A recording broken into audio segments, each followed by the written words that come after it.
आप देख रहे हैं सौगंध टीवी, सौगंध वतन की। जिस तरह का एक मौका हम सबको मिला तो मेरे ख्याल से बहुत ज़्यादा एक गर्व करने वाली बात है। G20 का आज आयोजन भारत को मिला है और अध्यक्षता उसकी भारत कर रहा है। लोगों को लगता है G20 के बहुत बड़ा एक आयोजन कर रहे हैं, इससे क्या फ़ायदा होगा, क्या फ़ायदा नहीं होगा। ऐसा नहीं है। देखिए, G20 जब भी होता है तो भारत एक विश्व को अपनी शक्ति दिखा रहा है और विश्व पटल पर जितनी अच्छी छवि आप अपने देश की रखते हैं उससे तय होता है कि आपके पास विदेशी निवेश कितना आएगा, विदेशी धन कितना आएगा, लोग विदेशों में कैसी छवि आपकी बनेगी। कयास लगा रहे हैं कि नाम बदल दिया जाएगा या ऐसा कुछ होगा, ऐसा कोई बिल आने नहीं जा रहा है अभी। होर्डिंग G20 के लगे हैं, देखें आप। हाँ, तो उसमें भारत लिखा हुआ है, क्या दिक्कत है। नमस्कार, बहुत बहुत स्वागत है आपका। सौगंध टीवी देख रहे हैं आप और फिर से एक बार जो है चर्चा करने के लिए पहुंच चुकी हूं मैं। मुद्दा आज जो है वो G20 का है जी। अगर बात की जाए G20 की, जिस तरीके से लगातार पहले गठबंधन हुआ, फिर उसको घमंडिया गठबंधन का नाम दिया गया, मोदी लगातार ट्रोल होते रहे, चाहे पिछले दिनों कुछ भी ऐसी राजनीति में उठापटक हुई हो, उसके चलते भी लगातार मोदी की कहीं ना कहीं छवि जो है वो नीचे आई, ऐसा विपक्ष का कहना है। अब G20 होने जा रहा है जिसमें चीन ने कहीं ना कहीं अपने हाथ पीछे खींच लिए, निमंत्रण को स्वीकार नहीं किया। राष्ट्रपति मुर्मू को जो इनविटेशन दिया गया उसके ऊपर अगर बात की जाए तो उसके ऊपर भारत लिखा गया, उसको लेके भी काफ़ी बवाल हुआ। लेकिन फिलहाल G20 जो है वो हो रहा है। लेकिन यहाँ पे तमाम बहुत सारी बातें हैं जिनके बारे में हम जानने के लिए पहुंचे हैं। हमारे साथ में इस वक्त हैं SN द्विवेदी जी, जो कि वरिष्ठ पत्रकार हैं, और उनसे हम G20 के बारे में बात करेंगे। सर, बहुत बहुत स्वागत है आपका। थैंक यू, शुक्रिया आपका। सर, G20 हो रहा है भारत के अंदर। बिल्कुल, ये मेरे ख्याल से हर भारतीय के लिए आज ये काफ़ी खुशी की बात है कि ये कितना बड़ा आयोजन हमारे देश में हो रहा है, जिसमें कि 20 से ज़्यादा देशों के राष्ट्राध्यक्ष हमारे देश में आए हुए हैं। और ये जिस तरह का एक मौका हम सबको मिला तो मेरे ख्याल से बहुत ज़्यादा एक गर्व करने वाली बात है। G20 का आज आयोजन भारत को मिला है और अध्यक्षता उसकी भारत कर रहा है। क्या लगता है, लगातार बहुत सारी चीज़ें हुई, अगर हमने धरातल पे भी बात करी तो धरातल पे भी लेके लोग G20 को लेके कहीं ना कहीं थोड़ा बहुत निराश भी है। नहीं, देखिए, G20 पहली बात तो आम आदमी को समझ में आने के लिए थोड़ा सा टाइम लगेगा। G20 है क्या, आखिर G20 के बाद भारत को क्या फ़ायदा होने वाला है, इस चीज़ को देखने में और समझने में लोगों को टाइम लगेगा। लोगों को लगता है G20 के बहुत बड़ा एक आयोजन कर रहे हैं, इससे क्या फ़ायदा होगा, क्या फ़ायदा नहीं होगा। ऐसा नहीं है। देखिए, G20 जब भी होता है तो भारत एक विश्व को अपनी शक्ति दिखा रहा है और भारत के पास शायद इससे बेहतर मौका आज के पहले कभी नहीं था कि भारत अपने आप को पूरा विश्व पटल के ऊपर रखता और ये बताता कि भारत कितना शक्तिशाली है, भारत के पास अब क्या दमखम है, भारत किन किन रूप में पूरे विश्व की सेवा कर सकता है। इसलिए आप देखेंगे इसका जो एक मोटो रखा गया, जो टैगलाइन भी रखी गई, वसुधैव कुटुंबकम रखी गई है, मतलब सारे विश्व को अपना कुटुंब मानने वाला, अपना परिवार मानने वाला, उसकी टैगलाइन भी रखी गई है। तो भारत के लिए जिस तरह से भारत ने अपने आप को पेश किया है, बहुत ही मेरे ख्याल से काफ़ी आने वाले समय में इसका बहुत ज़्यादा बदलाव आपको अंतर्राष्ट्रीय पटल के ऊपर भारत की छवि को लेकर जरूर दिखेगा। अगर बात की जाए, अगर बॉलीवुड से की तरफ से बात की जाए तो बॉलीवुड में सलमान खान के पिताजी हैं, उन्होंने एक बार एक बात बोली थी कि मैं जब पाकिस्तान गया था तो पाकिस्तान को इस तरीके से दिखाया गया था, सारी चीज़ें छुपा दी गई थी। कुछ ऐसा ही जो है लोग कह रहे हैं कि उस किस्से से जोड़ा जा रहा है कि भारत के अंदर भी एक जगह को तो चमका दिया गया, जहाँ पे डेलीगेट्स आ रहे हैं उन जगहों को चमका दिया गया।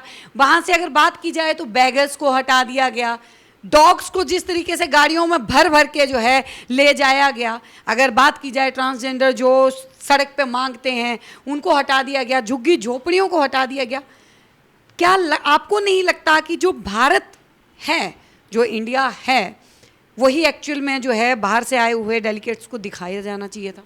देखिए, आजकल तो बहुत ज़्यादा झगड़ा इस बात पे चल रहा है कि भारत दिखा रहे हैं कि इंडिया दिखा रहे हैं। आजकल बहुत ज़्यादा झगड़ा इस बात को लेकर। अगला सवाल मेरा यही था। वही मैं आपसे कह रहा हूँ, तो ज़्यादा झगड़ा तो आजकल इसी बात का है। पहली बात देखिए, हम जो मुद्दे आपने उठाए हैं कि बेगर्स को हटा दिया गया, जानवरों को हटा दिया, देखिए वो बहुत सारी, जब किसी विदेशी आप इतना बड़ा एक आयोजन करने जा रहे होते हैं तो बहुत सारी चीज़ें ऐसे भी की जाती हैं। हमको याद है जिसमें कि हमारे यहाँ पहली बार एशियाड गेम्स हुए थे या फिर हमारा कॉमनवेल्थ गेम्स हुए थे, उसमें भी इससे ज़्यादा तैयारियाँ की गई थी। ऐसा नहीं मतलब तैयारियाँ कम की गई गई थी उसमें काफ़ी ज़्यादा तैयारियां की गई थी। और विश्व पटल पे जितनी अच्छी छवि आप अपने देश की रखते हैं उससे उससे तय होता है कि आपके पास विदेशी निवेश कितना आएगा, विदेशी धन कितना आएगा, लोग विदेशों में कैसी छवि आपकी बनेगी। तो ये तो देखिए बहुत ज़रूरी है। और देखिए मैं आपको बताऊं, जो आपने बात कही लेकिन उसको दूसरे नज़रिए से अगर आप देखें तो सिर्फ दिल्ली में नहीं हो रहा है, एक जगह नहीं चमकाई गई है। ये पहली बार है जबकि G20 का आयोजन पूरे भारत में हुआ है, चाहे वाराणसी हो, चाहे वो आपका नॉर्थ ईस्ट का इलाका हो, चाहे कश्मीर हो।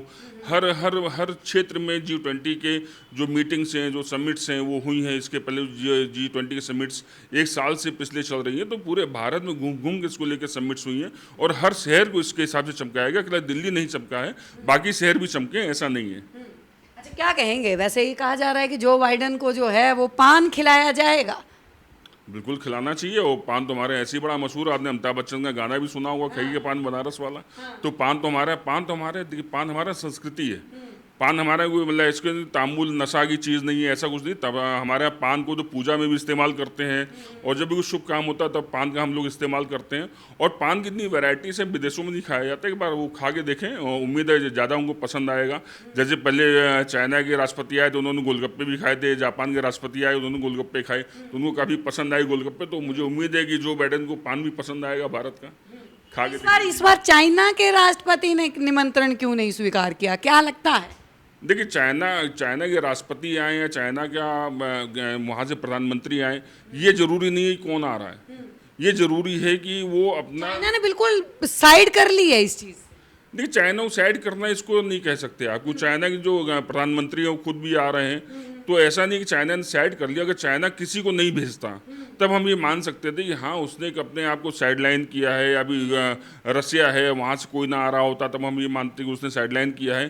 देखिए G20 एक ग्रुप है, 20 देशों का समूह है जो कि आने वाले समय में तमाम चीज़ों पर चर्चा करता है।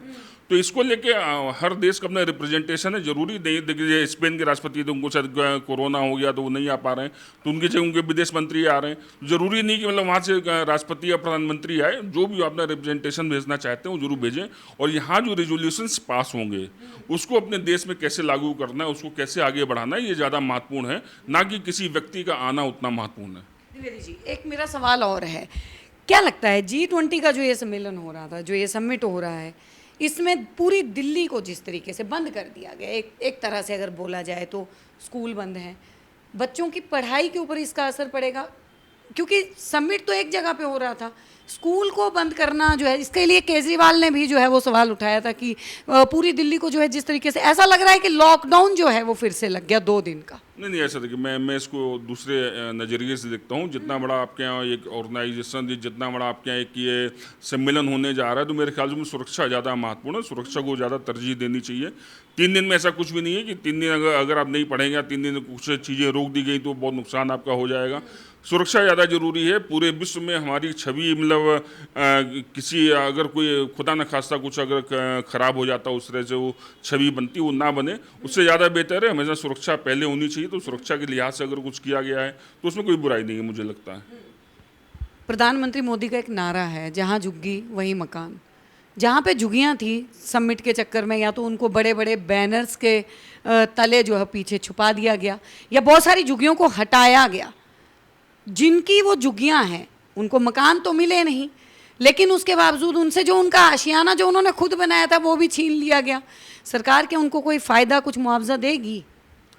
देखिए ये बड़ा ही पॉलिटिकल टाइप का क्वेश्चन है। इसको अभी मेरे ख्याल से पॉलिटिकल टाइप का क्वेश्चन नहीं है द्विवेदी जी, ये जनता का सवाल है। जनता कह रही है, जिन ऑटो वालों को वहाँ पे चलने के लिए जो है अनुमति नहीं दी गई इन 2-3 दिनों के अंदर, चारों तरफ जो है जिस तरीके से सिक्योरिटी जो है वो लगाई गई है, जो 2 रोज कमाते हैं और रोज खाते हैं, उनका ही कहना है कि हमें क्या फ़ायदा हो रहा है, हमारी तो रोज़ की रोजी रोटी जो है वो छिन गई, हमारा रोज़गार जो है वो इस चीज़ में सफ़र कर रहा है। जब 3 दिन बाद ये पूरा आयोजन खत्म हो जाएगा, उसके बाद जब पूरी जनता वहाँ भी देखने के लिए उमड़ेगी, तब वहाँ पे वो खोमचे वाले भी होंगे जो अपना रोजी रोटी दुकान लगाते हैं, तब वहाँ आज से 10 गुना ज़्यादा भीड़ आएगी किस तरह दिल्ली को सजाया गया है देखने के लिए। तो 3 दिन का जो घाटा है मेरे ख्याल से वो 3 दिन बाद पूरा हो जाएगा। उन सबके लिए भी घाटा क्या सौदा नहीं है। दिल्ली को जिस तरह सजाया गया है, लोगों के अंदर कौतूहल उस दिल्ली को देखने के लिए, मेरे ख्याल से एक टूरिस्ट प्लेस की तरह वो अभी आने वाले समय में वो चीज़ें अपने आप को डेवलप करेंगी। तो इसमें कोई नुकसान नहीं है। अगर बात की जाए कुछ व्यापारियों ने, अगर सेंट्रल दिल्ली की बात की जाए तो व्यापारियों ने ये मांग की थी कि जो भी डेलीगेट्स आ रहे हैं ये अनुमति दी जाए कि उनको यहाँ के बाज़ारों के भ्रमण करवाया जाए, उनको यहाँ पे घुमाया जाए, उनको एक्चुअल में जो भारत की संस्कृति है उसको दिखाया जाए कि यहाँ पे कैसे काम करते हैं व्यापारी लोग, कैसे काम करते हैं। लेकिन इसकी अनुमति जो है वो नहीं दी गई। क्या कारण हो सकता है? प्रधानमंत्री मोदी या सरकार अपनी कुछ ना कुछ खामियां छुपाने की कोशिश कर रही है। लीपापोती तो बहुत की है। नहीं देखिए, मैं इसमें लीपापोती, देखिए हमारा एक अपना अलग नज़रिया हो सकता है, आपका अलग नज़रिया हो सकता है। नहीं, लीपापोती इसको इसलिए नहीं मानेंगे, मैंने आपसे पहले भी कहा था कि सुरक्षा बहुत ज़्यादा ज़रूरी होती है। और जिस तरह अंतर्राष्ट्रीय स्तर पे एक अलग माहौल बना हुआ है, टेररिज्म का अलग माहौल बना हुआ, आतंकवाद का अलग माहौल बना हुआ है, तो सुरक्षा देना बहुत ज़्यादा ज़रूरी है। भारत के दिल्ली में अगर कोई भी इस तरह कोई कांड, अगर थोड़ा भी कुछ हो जाता है 19-20, तो बहुत ख़राब छवि बनती है। तो सुरक्षा पहले है, मैं हमेशा इस बात को मानता हूँ। सुरक्षा के लिहाज से तो ये बहुत ज़्यादा ज़रूरी है कि आप बाजार को बंद रखें या कोई ट्रैफिक रोक दें, ये बहुत ज़्यादा ज़रूरी मैं इसको मानता हूँ। इसमें कोई कोताही नहीं मानता। जी, अब इंडिया और भारत वाले मुद्दे पे आ रही हूँ मैं एक बार फिर से। दोस्तों, इंडिया और भारत वाला जो मुद्दा है उसके ऊपर बता दें कि लगातार जो है विपक्ष निशाना साध रहा है केंद्र सरकार पे, क्योंकि मुर्मू को जो लिखा गया, राष्ट्रपति जी को जो निमंत्रण पत्र भेजा गया, उसमें प्रेसिडेंट ऑफ भारत लिखा गया। और कहीं ना कहीं ऐसा लग रहा है कि मोदी, प्रधानमंत्री मोदी जो है वो बौखलाए हुए हैं। जब लाल किले से उन्होंने भाषण दिया था तो ये बात बोली थी कि हम कुछ ऐसा करेंगे कि आने वाली 1000 पीढ़ियां जो हैं वो याद रखेंगी। तो क्या वो इंडिया को बदल कर अब भारत करने वाले हैं? क्योंकि अगर संविधान की बात की जाए, अगर अनुच्छेद 1 की बात की जाए, तो उसमें खर्चा भी बहुत होने वाला है और इतना आसान नहीं है। जितने भी सांसद हैं उनमें से एक बहुमत होना जो है वो बहुत ज़रूरी है अगर हम किसी देश के नाम को बदलते हैं। जैसे अगर बात की जाए तो पहले स्विट्ज़रलैंड का नाम भी बदला गया था कुछ टाइम पहले, तो उसमें भी काफ़ी खर्चा हुआ था। और अब भारत के नाम को बदल के जिस तरीके से विपक्ष कह रहा है कि अब इंडिया को हटाया जाना चाहिए, कहीं ऐसा तो नहीं है कि जो एक गठबंधन हुआ है जिसका नाम इंडिया रखा गया, उसको लेके मोदी जी डर गए हैं? देखिए, भले भारत का नाम हम क्यों बदलेंगे, इसको समझना बड़ा जरूरी है। निमंत्रण पत्र में फिर क्यों लिखा गया भारत? भारत नाम है, इंडिया दैट इज भारत, संविधान में पहली लाइन ही यही है, ठीक है। अगर उसमें भारत नाम दिया हुआ है तो बदलने का सवाल कहाँ उठता है? आपको सिर्फ इस्तेमाल करना है, आप चीज़ों को कैसे इस्तेमाल करते हैं ये आपको देखना था।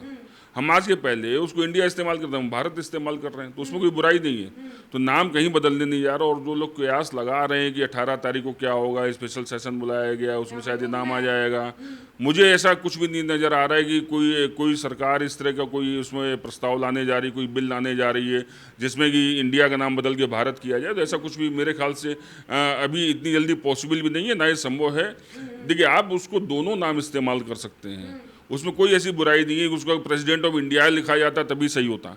वो प्रेसिडेंट ऑफ भारत भी सही है, क्योंकि उस संविधान में लिखा हुआ है, बाबा साहब अम्बेडकर के बनाए हुए संविधान में पहली लाइन ही लिखी है, अनुच्छेद। संविधान में भी संशोधन की बातें हो रही? नहीं, कोई संशोधन करने की बात नहीं, ना ही संविधान में संशोधन इतना आसान चीज़ है। उसमें आप बहुत लंबा प्रोसीजर है, आपको 15 राज्यों की अनुमति चाहिए होगी, 15 राज्यों से आप अनुमति लेके आएंगे, दो तिहाई बहुमत आपको चाहिए, लोकसभा में 2 तिहाई बहुमत आपको चाहिए, राज्यसभा के अंदर तो भी राज्यसभा के अंदर इनका 2 तिहाई बहुमत है नहीं, ये सरकार भी अच्छी तरीके से जानती है। लोकसभा में इनका 2 तिहाई बहुमत जरूर है, लेकिन इसके अलावा जो राज्यों से परमिशन आनी, 15 राज्यों से परमिशन आया था, फिर नाम चेंज हो, तो मेरे ऐसे कोई सरकार भी कदम उठाने नहीं जा रही है। ये मोदी है, हमेशा चौंकाया इन्होंने, कई सारे फैसलों पे इन्होंने चौंकाया है। तो मुझे लग नहीं रहा है कि जो हम लोग कयास लगा रहे हैं कि नाम बदल दिया जाएगा या ऐसा कुछ होगा, ऐसा कोई बिल आने नहीं जा रहा है अभी। होर्डिंग G20 के लगे हैं, देखें आपने? हाँ, तो उसमें भारत लिखा हुआ है, क्या दिक्कत है? सडनली चेंज हुआ है भारत, पहले नहीं था। पहले G20 इंडिया लिखा हुआ था, रातों रात 2 दिन पहले सारे के सारे होर्डिंग बदल दिए जाते हैं, उसमें आगे भारत जो है वो लिखा हुआ आ जाता है। ये अच्छा मौका है ना, हम पूरे विश्व को, मतलब भारत कर दिया जाएगा। आप मानते हैं, आप आंतरिक तौर पे द्विवेदी जी इस चीज से सहमत हैं कि कहीं ना कहीं मोदी जो है वो चौंकाएंगे, मोदी कहीं ना कहीं भारत रखना चाहते हैं, इंडिया को हटाना? नहीं, हम और आप अभी जिस भाषा में बात कर रहे हो क्या है, हिंदी है ना। अगर हिंदी में हम इंडिया को भारत कह रहे हैं तो उसमें क्या बुराई है? अगर हिंदी में हम इंडिया को भारत कह रहे हैं तो क्या बुराई है? एकदम से गठबंधन के बाद ही क्यों इंडिया भारत होने लगा? वो इंडिया गठबंधन नहीं है, आप भी यही मानते हैं कि वो घमंडिया गठबंधन है, जैसे बीजेपी के तमाम लोग? घमंडिया नहीं है, वो इंडी अलायंस है। इंडी अलायंस है ना वो तो। इंडिया आप उसको क्यों मान के चल रहे हैं? ये तो आपने नाम दे दिया सब इंडिया इंडिया इंडिया करके। इंडिया आप उसको नाम, विपक्ष खुद कह रहा है, गठबंधन में जितने दल आए हैं सबने खुद बोला है कि हाँ इंडिया है, और मोदी बुखला रहे हैं। अब ये तो ये बौखलाहट साफ तौर पे देखी जा सकती है। अभी हमने कहा था ये एक बहुत ज़्यादा बौखलाहट किसकी है, ये बीजेपी की बौखलाहट है कि विपक्षियों की बौखलाहट है, ये अलग चीज़ है। लेकिन बहरहाल ऐसा जो अभी कहा जा रहा है कि उनके गठबंधन के नाम से घबरा के ऐसा कुछ होने जा रहा है, तो मुझे नहीं लग रहा है कि ऐसा कुछ भी होने जा रहा है। ये सिर्फ एक मोदी की और एक चाल है कि उनका थोड़ा ध्यान भटका लिया जाए और अपना जो चीज़ें हैं उसके ऊपर उनका ध्यान ना जाए। जी बहुत बहुत धन्यवाद। तो देखिए G20 की बैठक जो है वो होने जा रही है और तमाम मुद्दों के ऊपर हमने बात करी, क्योंकि लगातार इंडिया और भारत को लेके भी सवाल जो है वो उठ रहे हैं, और लगातार जिस तरीके से दिल्ली को साफ सुथरा और चमकाया गया, काफ़ी महीनों से तैयारियां चल रही थी। लेकिन अब देखना ये है कि जो बैठक रखी गई है G20 के बाद जो बैठक होती है, क्या उसमें वाकई में ही इंडिया शब्द हट जाएगा? अगर इंडिया शब्द वहाँ से हटता है तो बीजेपी यानी कि केंद्र सरकार की खुद की पॉलिसियाँ हैं, स्किल ऑफ इंडिया, बहुत सारी ऐसी हैं जिनमें वो इंडिया शब्द को इस्तेमाल करते हैं। आप लोगों की क्या है राय, हमें जरूर बताइएगा। देखते रहिए सौगंध टीवी। आप देख रहे हैं सौगंध टीवी, सौगंध वतन की।